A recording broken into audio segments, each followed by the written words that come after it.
नमस्कार दोस्तों, स्वागत है आपका हमारे YouTube चैनल हिंदू दिव्य दर्शन में। आज हम इस वीडियो में आपको बताएंगे साल 2025 में बच्छ बारस या गोवत्स द्वादशी का व्रत कब है, पूजा का शुभ मुहूर्त, शुभ योग, पूजा विधि और इस दिन किए। हिंदू धर्म के अनुसार वेदों में वत्स द्वादशी या बच्छ बारस को एक महत्वपूर्ण पर्व माना गया है। यह उत्सव श्री कृष्ण भगवान के बचपन के रूप को स्मरण करता है और उनकी पूजा अर्चना का अवसर प्रदान करता है। वत्स पूजा का मतलब होता है बछड़ा पूजन, जिससे यह स्पष्ट होता है कि बच्चों के प्रति प्रेम और कारुण्य कितना महत्वपूर्ण है। बच्छ बारस का विशेष अनुष्ठान है जिसका उत्तर भारत में मानना प्रचलित है। यह अनुष्ठान भाद्रपद मास के कृष्ण पक्ष के 12वें दिन मनाया जाता है। इस दिन बच्चों के स्वास्थ्य और कल्याण के लिए यह पारंपरिक उत्सव मनाया जाता है।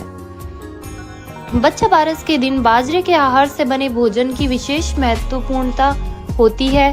इस दिन गाय, गौ माता और उसके बछड़े की पूजा विशेष धार्मिक अधिष्ठाताओं के साथ की जाती है।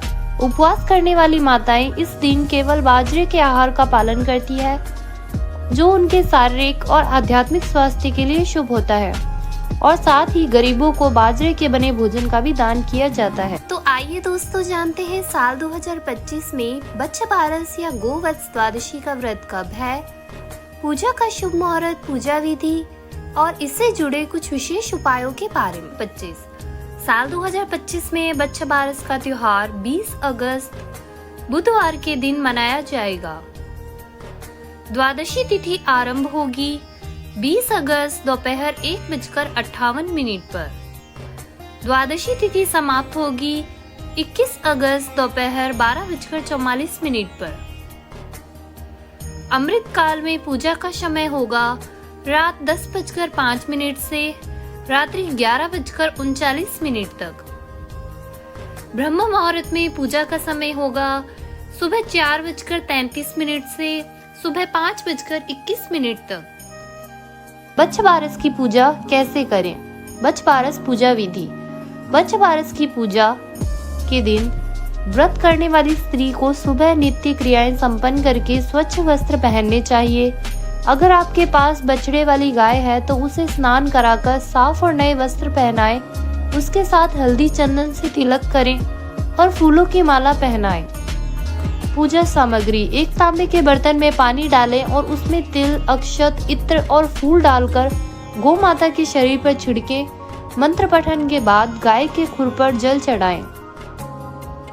यह करते समय निम्न मंत्र का पाठ करें: क्षीरोदार्ण वास भूतम सुरासुरन नमस्कृते सर्वदेवमये मातृग्रहण्यम नमो नमे। गाय माता के खुर पर लगी मिट्टी से अपने मस्तक पर टीका लगाएं, आरती दीपक जलाएं और गौ माता की आरती करें।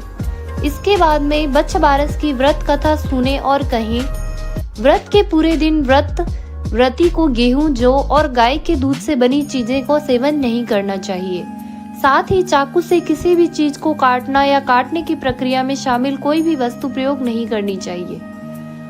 व्रत के दिन शाम को व्रती को अपने इष्ट देवता की पूजा करके भोजन ग्रहण करना चाहिए। इसमें गेहूं, जौ और गाय के दूध से बनी वस्तुएं शामिल नहीं होनी चाहिए। बच्छ बारस के दिन व्रती अपनी सास या जेठानी के पास भीगे अनाज को पैसे देते हैं, जिससे वे उनके आशीर्वाद प्राप्त कर सके। व्रत के दिन अपने इष्ट देवता का ध्यान करके व्रत समाप्त करें। बच्छ बारस के दिन क्या करें और क्या न करें? इस दिन असली गाय और बछड़े की पूजा की जाती है। इस व्रत में द्विदलीय अन्न का प्रयोग किया जाता है। इस दिन गाय का दूध, दही, गेहूं और चावल नहीं खाने का विधान है। बाजरे की ठंडी रोटी खाई जाती है। इस दिन अंकुरित मोठ, मूंग और चने आदि का भोजन में उपयोग किया जाता है और इन्हीं से बना प्रसाद चढ़ाया जाता है। इस दिन चाकू द्वारा काटा गया कोई भी पदार्थ खाना वर्जित होता है। बच्छ बारस या वत्स द्वादशी क्यों मनाते हैं? इसका कारण विशेष प्रारंभिक संस्कृति में आवश्यकता से उत्पन्न होता है। भगवान श्री कृष्ण, जिन्हें हम आराध्य देवता मानते हैं, उनको गो संबंधित विशेष स्नेह जाना जाता है। उन्होंने गो सेवा के महत्व की महत्वपूर्णता को लोगों के सामने प्रस्तुत किया और गाय को माता के रूप में सम्मान दिलाया। श्री कृष्ण खुद भी गौ माता की सेवा करते थे और उनके इस आदर्श को देखकर कामधेनु ने बहुला गाय के रूप में उनकी गौशाला में स्थान पाया था। श्री कृष्ण का एक उपनाम गोपाल भी है और इसी दिन पहली बार उन्होंने गायों और बछड़ों को चराने के लिए जाना जाता है। माता यशोदा ने उन्हें बड़ी धूमधाम से सजाकर गाय चराने के लिए भेजा था और इस क्रिया के साथ ही उनके बड़े भाई बलराम भी थे। इस खास समय में भगवान श्री कृष्ण ने गाय और उनके बछड़ों को सहारा दिया था। इसी कारण लोग इस दिन गौ पूजा करके भगवान श्री कृष्ण की गौ सेवा के संदेश को समर्पित करते हैं और इसे एक पर्व के रूप में मनाते हैं। वत्स द्वादशी का महत्व। वत्स द्वादशी को बच्छ बारस के रूप में भी जाना जाता है, जिसमें बछड़े या बच्चे की पूजा की जाती है। इस दिन बच्चों को खास देखभाल और प्यार किया जाता है। वृद्धि, सुख और समृद्धि की प्राप्ति के लिए विशेष आराधना की जाती है और उनके आशीर्वाद की प्राप्ति की जाती है। तो दोस्तों, आपको हमारा ये वीडियो कैसा लगा हमें कमेंट करके जरूर बताइएगा और हमारा ये चैनल सब्सक्राइब करना ना भूलिएगा। तो दोस्तों, मिलते हैं ऐसे ही किसी और अन्य वीडियो के साथ। धन्यवाद।